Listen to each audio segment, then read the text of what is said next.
Boom! What's going on, everyone? This is Steve Larsen, and this is Sales Funnel Radio. Today we were going to talk about how to pay for expensive things with your business. I've spent the last 4 years learning from the most brilliant marketers today. And now I've left my 9 to 5 to take the plunge and build my $1 million business. The real question is, how will I do it without VC funding or debt, completely from scratch? This podcast is here to give you the answer. Join me and follow along as I learn, apply, and share marketing strategies to grow my online business using only today's best internet sales funnels. My name is Steve Larsen, and welcome to Sales Funnel Radio.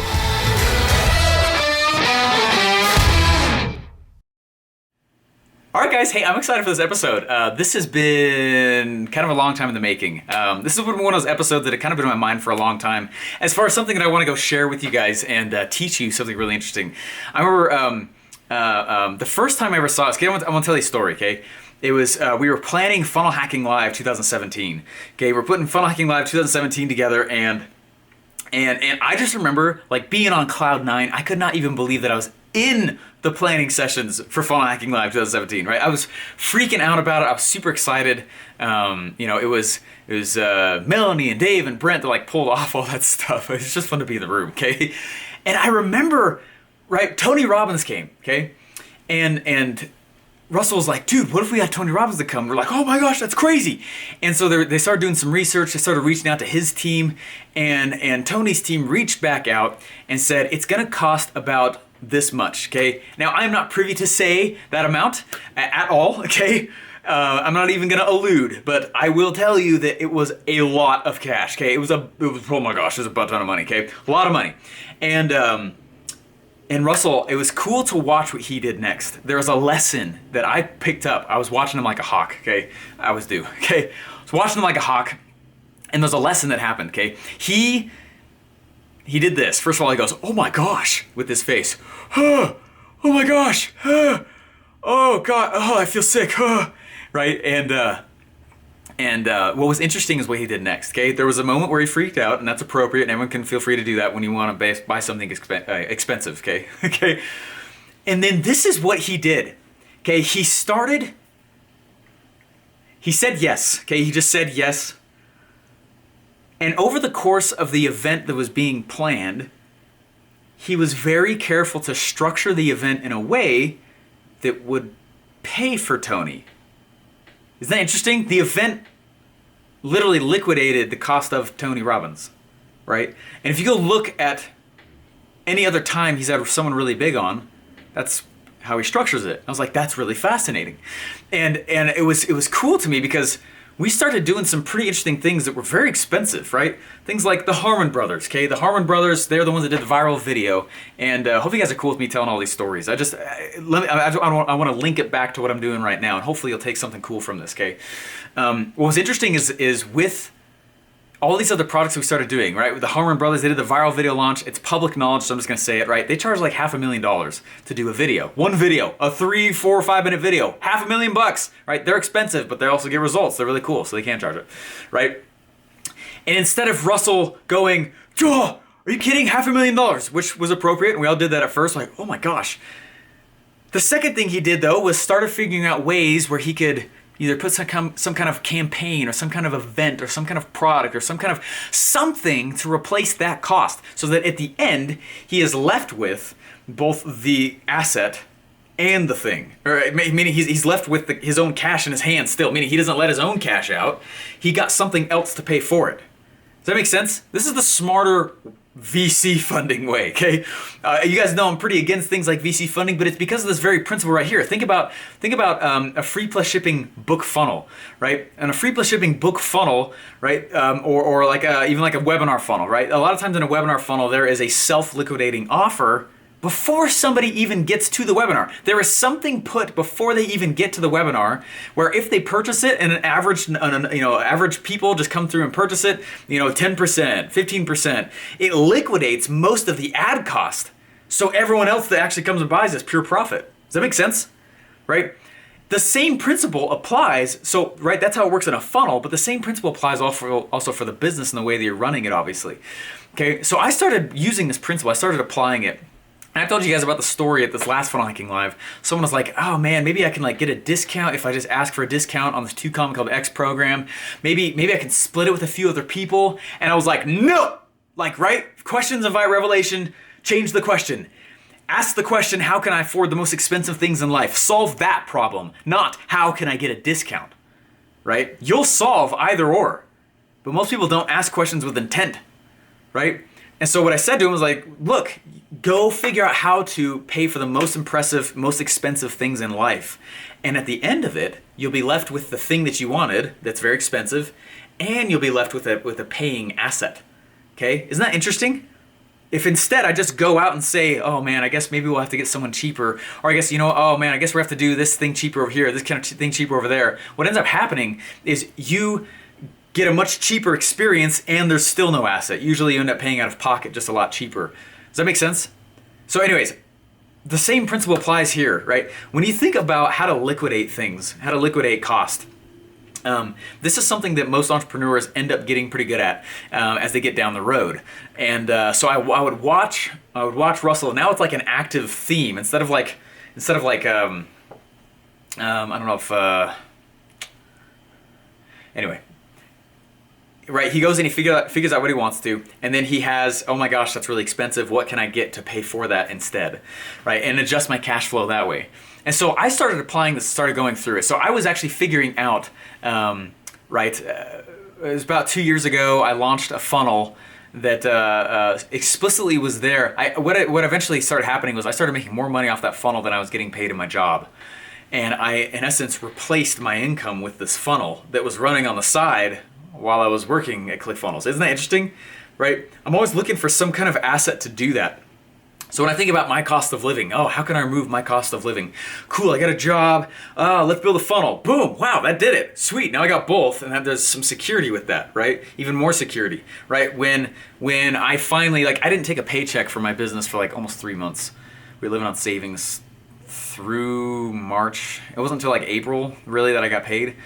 And it was fine. We had cash. It was just, I wanted to make sure the funnel was awesome. I wanted to make sure the business had enough cash flow in it, right? So I was like, well, how do I remove the cost of me? So I started going out, and so I'm up to this year now, okay, right? I launched my funnel. I got it off the ground. Things are doing awesome. It did a lot of money, and I was like, sweet. Now I know that cash is not king, right? As Grant Cardone says, cash flow is king. Cash flow is king. Cash is not king. Cash flow is king, right? So if you think through my business, and you think about how much do you guys pay yourself right now, right? How much do you pay yourself? Or do you have a business you're actually paying yourself from, right? I make it a consistent amount so I can count on it. And then I ask the question, how can I replace that cost, okay? And so what I started doing was I realized if I'm paying myself, right, I pay myself $8,000 a month right now, before taxes, before costs. Pay myself $8,000 a month right now, and then, right, then I have people that work for me. Then I have a team. Then I've got all these people, right? And at the beginning, I was like, hey, how do I remove $8,000 a month? Boom, I'm going to start a coaching program, right? And I went and I launched a coaching program that removed me taking money from my main product. Does that make sense? All I want to do is this main product, just scream it to $1 million. Structurally, the way that I'm doing it is instead of me getting paid out of the profits from my main product, I want to take money from this entirely separate thing over here with coaching or something else, right? So that's what's paying me. And then the product can just roll on itself. We can spend a crap ton of money on ads and get a lot of people in there fast. Okay, that's what I'm going for. Is this making sense so far? This is how I've structured it from a money standpoint, from a cash flow standpoint, right? So that I can pay for expensive things like my content team, right? Last episode we just talked about my content team, right? It's $26,000 a month in hard cost before we even talk about ad spend. Okay, $26,000. Oh my gosh, right? The old me back in the day, we made $18,000 my first year of marriage. We only made $18,000, and it was loans. So I didn't even make it. Right, we're living on student loans, guys. Right, $18,000 my first year of marriage, $26,000 a month, right, on not direct cash flowing things. Right, it comes back around and it blows me up, which is great. But does that make sense? I don't spend. Anyway, that's a lot of money, right? $26,000 a month on the team to have that going. And I was like, okay, how do I remove that cost from my main product again, right? My main product could pay that cost. I don't want it to though. And so what I did is I upped the coaching stuff. I increased my coaching availability. Okay, I increased my consulting. I started, I've got a lot of people who've been reaching out to me. They're like, hey, will you fly out for a day and it's actually been really cool. A lot of people have reached out lately. Will you fly out for a day? Just have, just come in and work through our offers with us, work through our funnels with us. We're not asking you to build them. We just want you to come double check, look over the top of it. How much is that? And I was like, sweet. Well, 10 grand a day, right? Fly me out and we'll do that. And I'll dive deeply through your stuff with you.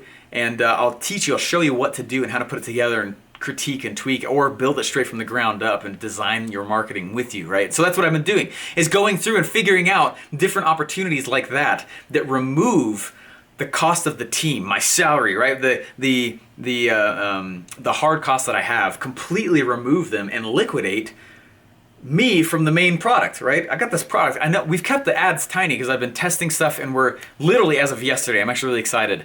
There's the first full day that our self-liquidating offer was up on the webinar, and it's doing well. It has like an 8% purchase rate right now, which is okay. I'll keep tweaking it and making it better and better, but it's a good starting place, right? It tells me at least that there's need for it, that it actually is working. But right, so I'm liquidating my ad costs, so now everything in that webinar purchasing process is pure profit. Right? And I was like, cool, well, how do I get paid? Sweet. Okay, with the team, and I got all stuff. Okay, how do I liquidate that? Okay, boom. I can liquidate that now, and right now that's been completely liquidated. And so what the whole principle with this entire episode, what I'm trying to say, and I know I've said a lot of things, and hopefully you followed it, is that if you think through, like, how to, like, I was talking to somebody, and they're like, man, I'm going to go get off the ground here. I'm just going to quit my job immediately. And I was like, duh! Like, don't do that. Like, I had active cash flowing funnels. I had active cash coming in from another source before I ever did that, right? We had savings. We had, right, you know what I mean? Like, the waters were well tested. I'm a risk taker, but I'm a calculated risk taker, right? And so I mean, it took a lot of time to actually put that stuff together and get things rocking off the ground. And so as I look and see what the next moves are of what I'm doing right now, if I liquidate my ad cost, boom, I got an SLO in my funnel. Liquidating the ad cost, awesome, rocking, okay, sweet. And if it's not always break even, at least it's like nothing now, right? So when it's all said and done, the net really, really tiny to acquire an actual paying customer, right? Then I actually look at the business side and I'm like, sweet, how do I remove me from the cost of that product, right? How do I remove me from the books of that product specifically? I don't want to get paid from the profits of that product. Sweet, well, I've got coaching and consulting, and I'm speaking a lot now. I'm going different places, and it's been a ton of fun. And sweet, oh my gosh, I get the sweet content team while I do it. You see, does that make sense? I got both the thing I wanted, content team, my salary, right? People working for me, and the asset.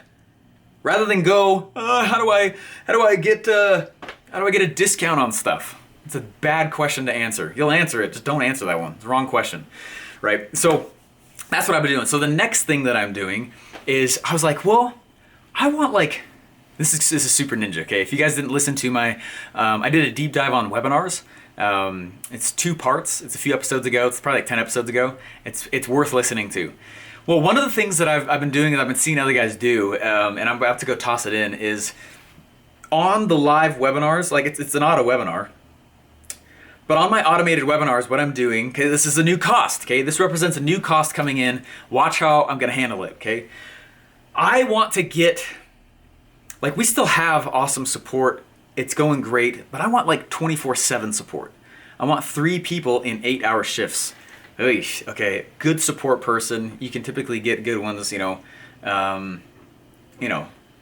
I won't say numbers, but it's not gonna be like cheap, right? So how do I replace that cost? So I thought, okay, what if I do this? If my webinar is what the main revenue generator is right now, right? It's like the big product that I'm pushing out the door and it's doing great, right? If the webinar is the thing, how do I make it so that it further replaces the support person costs, right? I want to beef up support, and I want to get a full-time assistant, right? Those are the 2 positions that I'm looking at right now. But I want like 2 or 3 support people. So how do I remove that cost, not bankrupt the company, which we're not close to at all, but like, right? How do I make it so that I don't, like, I haven't had a negative month. I don't want to have my first negative month. I want to keep going up. How do I do that? So this is what I'm thinking. Follow me with this, okay? On the broadcast page for my webinars, broadcast page, the replay pages, right? Right underneath, like, it's cool to have the chat box so they can chat, and I want to have that. But what if I had live support on the page? Live support. So while they're watching, if someone's like, oh, that's super cool, I got a question. Oh, this is amazing. Well, who's going to fulfill those support tickets? Support! Who's going to fulfill that live chat when they're on the webinar? Support! So what if I was to, right, a lot of people just have like a last question or two before they actually come out and they purchase something from you, right? And if they don't get it answered, they won't buy. It's like that important to them, even if it's, like, in hindsight, it's actually a really small question. So what I'm thinking is, like, this is what I'm going to do. I'm going to put in, like a live chat box or Element or Facebook Messenger, right? So they can click and it opens up Facebook Messenger right there and they can chat, and who they're chatting with is the profile for my 3 support people. And if a support person closes that person, number 1, it brings in more cash. Number 2, I'll give that support person some affiliate commission, right? That way they are motivated to close people when they do write in. And isn't this interesting? And they can help answer a few extra questions and bring in that cash, and it will probably liquidate. Will it actually make extra cash? Probably not, but it will probably remove the cost of the support person. Does that make sense? Anyways, that's what I'm doing. Maybe this is a little bit too crazy for me to go into on an actual podcast episode, but that's what I've been doing lately, which is kind of interesting. It's like, okay, right? If I was listening, right, and if the question is not, right, how do I do this, but who knows how to do it? Go listen to that podcast episode from Russell if you haven't. Okay, the question is not how. Oh my gosh, I want to go build a funnel. And if you don't know how to build funnels, like, you could go learn, number 1, or you could find someone who already knows how to do it. Go find the right who knows the how, and your speed increases up. And that's what I've been doing lately. Right, going from 6 to 7 figures is not a matter of more hours in the day spent in the office. It is a matter of leverage. And so that's what I've been figuring out. And so I've been getting this team, and I've been putting people together, and I'm getting this support people, and it's been awesome, guys. All of it's been awesome. And I've been able to liquidate the cost of my team through the coaching and this other stuff. And I want to tell you, next episode, stay tuned. I want to show you the other way that I'm going to replace them again with more revenue. And I'm very, very excited to go through and share that thing with you. So anyways, I'm excited. Hopefully this episode made sense to you. As just a recap, I know I kind of went deep with all this stuff, but like, right, all I'm doing is, just like we create an SLO or we create some kind of self-liquidating thing or something that pays for ads in a funnel, I'm doing the exact same thing in my business now. I've removed me completely from the cost of my main funnel profits. I've removed my team completely from my main funnel profits. I've removed, right, and the more people I'm putting in, instead of figuring out, like, can the business handle it?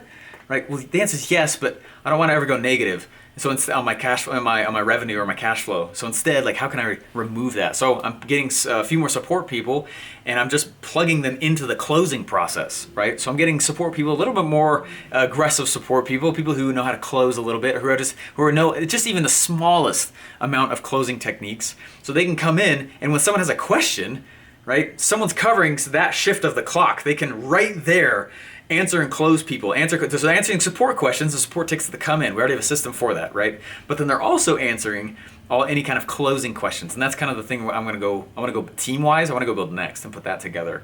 So, anyways, I'm really, really pumped about it. That and an assistant. So those are the two more positions I'm going for. So anyway, I'm really pumped about it though. I hope it makes sense. And what's funny is that when you start asking and answering that question, your speed's gonna increase like crazy. I've never met somebody who made a ton of money just on their own. It always takes a team, right? And everyone benefits as the entrepreneur and the business moves together. So just start answering that question: how do I attract the right who? Right, and how do I liquidate the cost of the right who? Right, if Russell goes out and he said this amazing episode, he was in this great room with a lot of brilliant people. I think it was at the Genius Network, but I'm not sure. Anyway, and someone said, hey, right, it's all about, don't figure out like, oh, how do I do this? How do I do this? How do I do this? That route takes you forever. Yes, you'll become a Renaissance man, which means you really get good at nothing though, right? Instead of saying, oh my gosh, how do I do this? It's who knows how to do that. So I want to turn that one more time though and say, how do I afford the right who? I was on a coaching call. I'll end it with this. I was on a coaching call with another amazing mentor of mine, and he was telling me, he said the one question that I should start learning how to answer is, he said, you need to start answering the question, how do I hire people that I can't afford? And if I can answer that question, everything blows up.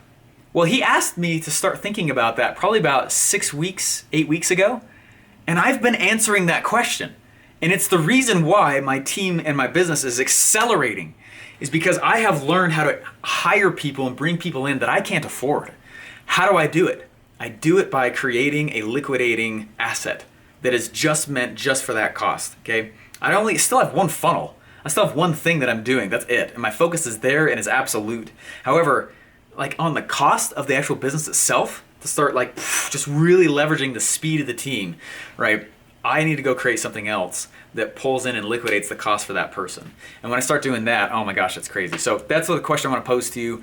How can you hire people that you can't afford? And when you start doing that, oh my gosh, it's crazy. There's so many expertise that get brought into your company and your business. It's ridiculous. I don't even know all the stuff that they do for me. It is insane though. It's really cool. Problems get solved that I didn't even know were problems, right? And they get solved in expert ways rather than just good enough ways. All right, guys, hopefully that's helpful to you, and I will see you on the next episode. Please get a chance to rate and subscribe and review this podcast, and please share it. Would love to be able to share it with other people who are kind of just starting out and haven't quite made it yet, or people who are have made cash and are trying to figure out how to scale it, right? That's really where my expertise are in. So with offer creation and the storytelling pieces. So anyways, guys, thanks so much. Have a good one, and I'll see you in the next episode. Bye-bye. Hey, thanks for listening. Please remember to rate and subscribe. Got a question you want answered live on the show? Head over to salesfunnelradio.com and ask your question now.